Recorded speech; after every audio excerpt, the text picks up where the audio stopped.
د افغانستان کرکټ ملي لوبډلې یوه شپه مخکې له لوبو په یو رستورانت کې جګړه وکړه. سلام او مینه دوستانو، په یوې بلې نوې او په زړه پورې ویډیو کې درته ښه راغلاست وایم. او که زموږ له چینل سره نوي یوځای شوي یاست، دغه چینل درسره سبسکرایب او په خوا کې ورسره د ګونګري نشان ووهئ، تر څو زموږ د راتلونکو ویډیوګانو په باره کې خبر درکړل شي.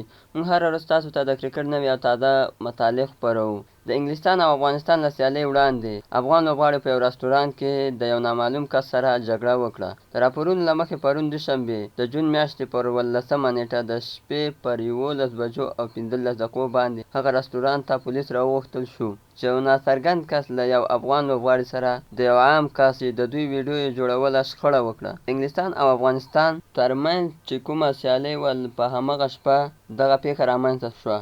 د مانچسټر په اکبر رستورانت کې وشوه، چېرته چې افغان لوبغاړي د خوراک لپاره تللي ول. پولیسو پیښه تایید کړې او ویلي دي هېڅ چاته پکې کوم زیان نه دی رسېدلی او نه هم د پولیسو لخوا کوم کس نیول شوی دی. دا پیښه په داسې حال کې کېږي څو شپې وړاندې د پاکستان د لوبډلې لوبغاړی شعیب ملک او میرمن یې په شمول یې په یو رستورانت کې د شپې ناوخته راغونډ شوي ول. له هند څخه په سیالۍ کې له ماتې خوړلو وروسته پاکستان کرکټ ملي لوبډله له توندو نیوکو سره مخ شوې ده، کله چې افغان لوبډلمشر ګلبدین نایب د رسنیو په مخ کې له هغه څخه وپوښتل شو، نوموړي ناخبري څرګنده کړه او ده وویل: نړۍ مننه چې زموږ ویډیو مو تر اخره وکتله. په دې هیله چې د خوښې وړ مو وګرځي. د لا ښکلو او په زړه پورې ویډیوګانو لپاره زموږ چینل سبسکرایب کړئ. والسلام.